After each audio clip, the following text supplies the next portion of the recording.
இயேசு கிறிஸ்துவில் பிரியமான சகோதரிகளே, சகோதரர்களே,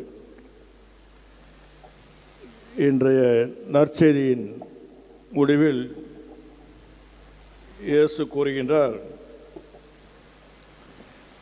நீங்கள் காண்பவற்றை காணும் வாய்ப்பு பெற்றோர் பேறு பெற்றோர். ஏனில் பல இறைவாக்கினர்களும் அரசர்களும் நீங்கள் காண்பவற்றை காண விரும்பினார்கள், ஆனால் அவர் காணவில்லை. நீங்கள் கேட்பவற்றை கேட்க விரும்பினார்கள், ஆனால் அவர் கேட்கவில்லை.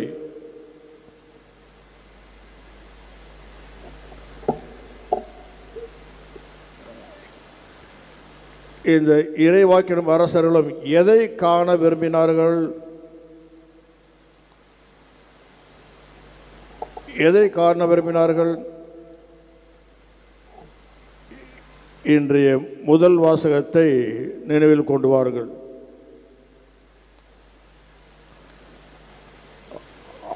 ஆண்டவருடைய ஆவி அவர் மேல் இருக்கும்.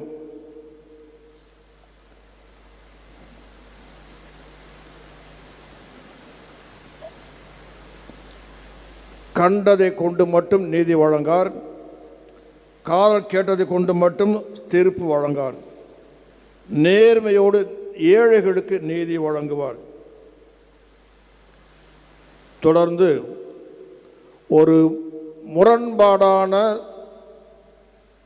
செயல்களை கூறுகிறார் இறைவாக்கினர். ஆனால் ஓநாய் செம்மறியாட்டு குட்டியோடு தங்கி இருக்கும், அக்குட்டியோடு சிறுத்தை புலி படுத்து கொள்ளும். தொடர்ந்து வருகிறது முரண்பாடான நிகழ்வுகள். இந்த முரண்பாடான நிகழ்வுகள் ஏன் இறைவாக்கினர் கூறுகின்றார்? இப்படி நடந்திருக்குமா? நடக்கதா? எப்பொழுதாகிலும் நடந்தது நடந்தது நடந்தது. எப்பொழுது? ஆதாம் ஏவாள், ஏவாள் ஆதாம் பாவம் செய்வதற்கு முன்பாக இறைவாக்கி சொல்றது அத்தனை உண்மை. இறைவாக்கி சொன்னது அத்தனை உண்மை, அத்தனையும் நடந்தது. பாவம் செய்த பிறகு அனைத்தும் ஒன்றை ஒன்று பகைக்க ஆரம்பித்தன. மனிதனோடு உறவாடிய அவை அனைத்தும் மனிதனை எதிர்க்க ஆரம்பித்தன, பார்த்து குறைக்க ஆரம்பித்தன, கொக்கரிக்க ஆரம்பித்தன. மனிதன் பயந்தான் ஓடி ஓடினான். இந்த இறைவார்த்தை அதோடு முடிந்து விட்டதா அல்லது நடக்கக்கூடியது ஒன்றா? இறைவாக்கினர்கள் நடக்க இருந்ததைத்தான் அவர் சொன்னார்கள்.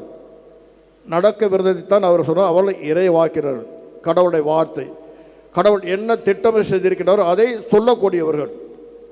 திட்டம் எப்பொழுது நிறைவேற்றது?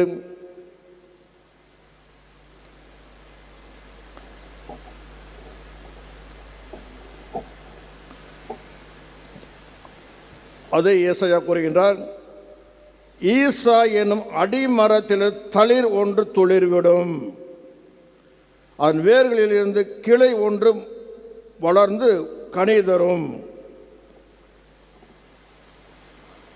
அந்த ஈசாயின் வேரிலிருந்து துளிர்விடும் துளிர் எது?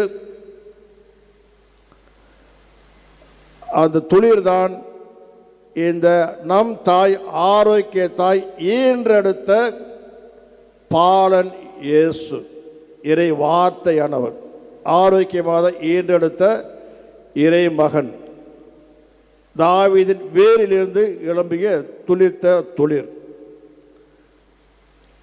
அந்த துளிரின் செயல்களைத்தான் இறைவாக்கி கூறுகின்றார். அவருடைய காலத்தில் எப்படி இருக்கும், என்ன நடக்கும் என்பதை கூறுகின்றார். இந்த முரண்பாடான செயல்களும் அவர் காலத்தில் நடக்குமா? இது பல நாட்களாக எனக்கு ஒரு கேள்வியாக இருந்தது. நடக்காத ஒன்றை சொல்லுவாரா? அப்படியான எங்கே நடந்தது, எப்படி நடந்தது? இயேசு வளர்ந்து 30 ஆண்டுகளுக்கு பிறகு அவர் தன்னுடைய பணியை தொடங்குகின்றார். அவர் தேர்ந்தெடுத்த சீடர்களை கொஞ்சம் மனதில் கொண்டு வாருங்கள். எத்தகைய சீடர்களை அவர் தேர்ந்தெடுக்கின்றார்? மீனவர்கள், சாதாரண மீனவர்கள், கல்வி அறிவு இல்லாத மீனவர்கள், அவர்களோடு படித்தவர்களும் இருக்கின்றார்கள், முதியோர்களாக இருக்கின்றார்கள். பிலிப்பு, பர்த்தொலோமேயு இவர்களாம் முதியோர்கள். நத்தனேல் இஸ்ரவேலின் ஆட்சியை மீண்டும் கொண்டு வரும் என்று தீவிரமாக இருந்த, எல்லாராலும் தீட்டு என்று சொல்லப்பட்டு ஒதுக்கப்பட்ட தொழுநோயாளியாக இருந்த தீவிரவாத சீமோன் அதில் ஒருவராக இருந்தார். இஸ்ரவேல் மக்கள் எல்லாருமே பாவி பாவி பாவி என்று ஒதுக்கி வைத்த மத்தேயு அங்கே இருந்தார். வசூலி வசூலிப்பவர் ஆயக்கார் மத்தேயு.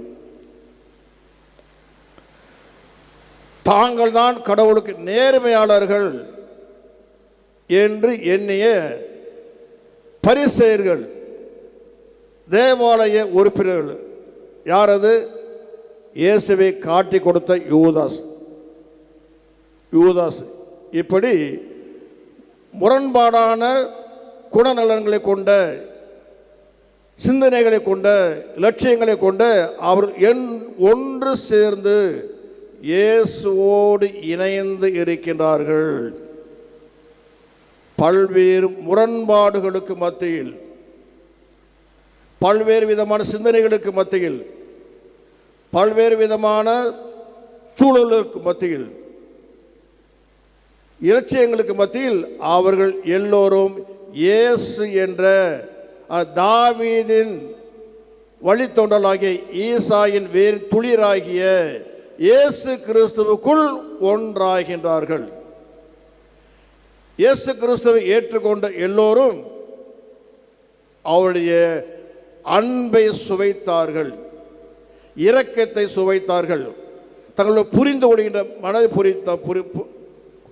புரிந்து கொண்டார்கள். எனவே அவர்கள் எல்லோரும் இயேசுவோடு ஐக்கியமாக இருந்தார்கள். இறைவாக்கில் சொன்ன அந்த ஓநாய், ஆட்டுக்குட்டி, சிங்கம், கரடி இவையெல்லாம் இப்பொழுது இயேசுவுக்குள் ஒன்றாகி இருக்கின்றன. அதை நடத்துபவர் தான் அந்த ஈசாயின் வேரிலிருந்து வந்தவர். அவரைத்தான் கூறுகின்றார்கள். இன்றும் நடக்கின்றதா? இயேசு வாழ்ந்து கொண்டாடுது. இன்னும் நடக்கின்றதா? இன்றும் நடக்கின்றது. எங்கே? அவரை யார் எல்லாம் கடவுளுடைய மகன், கடவுளை இருந்தவர் என்று ஏற்றுக்கொள்கின்றார்களோ என்று நற்செய்தியில் சொல்லப்பட்டபடி, தந்தை தவிர மகன் யாருன்னு தெரியாது, மகனை தவிர தந்தை யாரு, தந்தையும் மகன் ஒன்றாக இருக்கின்றார்கள் என்ற இந்த உண்மையை யார் ஏற்றுக்கொண்டு இயேசுவின் வார்த்தைகளை வாழ்கின்றார்களோ அவர் எல்லோரும் கடவுளுடைய குழந்தைகளாக மாறுகின்றார்கள். குழந்தைகளாக மாறுகின்ற பொழுது தங்களுக்குள் இருக்கின்ற இந்த முரண்பாடுகள் களையப்படுகின்றன. முரண்பாடுகள் களைந்தவர்கள் என்னாகின்றார்கள்? ஒரே சிந்தனைக்குள் வருகின்றார்கள், ஒரே விசுவாசத்துக்குள் வருகின்றார்கள். என்ன விசுவாசம்? இயேசுவை கடவுள் அனுப்பினார், மீட்பராக அனுப்பினார், இவர் வழியாக நமக்கு நிலை வாழ்வு உண்டு என்று யாரெல்லாம் நம்புகின்றார்களோ அவர் எல்லோரும் கடவுளுடைய பிள்ளைகளாக மாறினார்கள். அந்த கடவுளுடைய பிள்ளைகளை இன்றும் கடவுள் வழி நடத்துகின்றார். அவர்தான் ஈசாயின் வேரில் தோன்றிய அது தளிர் சொல்லி, அவரை தேடித்தான் இன்றும் காலமாக மக்கள் சாரையாக வந்து கொண்டிருக்கிறார்கள். ஏதோ இந்த ஆலயத்திற்கு வந்து கொண்டிருக்கின்றீர்கள் நீங்கள் எல்லோரும். இந்த கன்னித்தாய் ஈண்டெடுத்த அந்த ஈசாயின் வேரை தேடி வந்து கொண்டிருக்கின்றீர்கள். எதற்காக? அவரிடமிருந்து நாமும் இத்தகைய முரண்பாடுகளை கலைத்துக் கொள்வதற்காக இங்கே வந்திருக்கிற நாம் எல்லோரும். அப்படியே போனோம்னாக்க நமது திருப்பயணம் பயனற்றது, நீங்கள் மேற்கொண்ட தியாகம் பயனற்றது, முயற்சிகள் பயனற்றது. மாறாகி வந்து சார் நீங்கள் தூய உள்ளத்தோடு, நேசிக்கின்ற உள்ளத்தோடு போக வேண்டும். உங்களுக்கு பகைமையை விட்டு விலக வேண்டும், வெறுப்பை விட்டு விலக வேண்டும், மன்னிக்க வேண்டும், நேசிக்க வேண்டும், பிறகு ஜெபிக்க வேண்டும், ஏற்றுக்கொள்ள வேண்டும். எல்லாரும் கடவுளாக காணுவீங்க. ஏழைகளுக்கு நீதி வழங்குவார், நேர்மையோடு நடப்பார். இவைகள் நீங்கள் செய்தீர்கள் என்றால் நீங்கள் கடவுளுடைய குழந்தையாக மாறுவீர்கள். இந்த முரண்பாடு வாழ்க்கை நீங்கள் ஒன்றாக சேர்க்கின்றீர்கள். அன்றையிலிருந்து இன்று வரை திரு அவை இத்தகைய நிலையை தான் கொண்டு இருக்கின்றது. இயேசுவுக்குள் பிரியமான சகோதர சகோதரிகளே, நாமும் அந்த குழுவில் ஒருவராக இணைவோம்.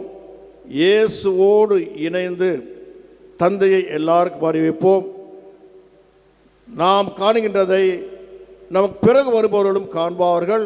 நாம் கேட்பதை என்ன கேட்டார்கள்? இயேசு வார்த்தையை, அன்பின் வார்த்தையை, இரக்கத்தின் வார்த்தையை, மன்னிப்பின் வார்த்தையை, நேசத்தை நேசத்தை நேசத்தை கேட்டார்கள். நாம் கேட்க வைப்போம். நம்முடைய வாழ்க்கையின் வழியாக அந்த நேசத்தை அறிக்கையிடுவோம். அப்பொழுது நாமும் அந்த ஈசாயின் வேரை தேடி வந்தவர்களாக இருப்போம். பிறரில் நாம் அந்த ஈசாயின் வேரை தேடி வர செய்வோமாக.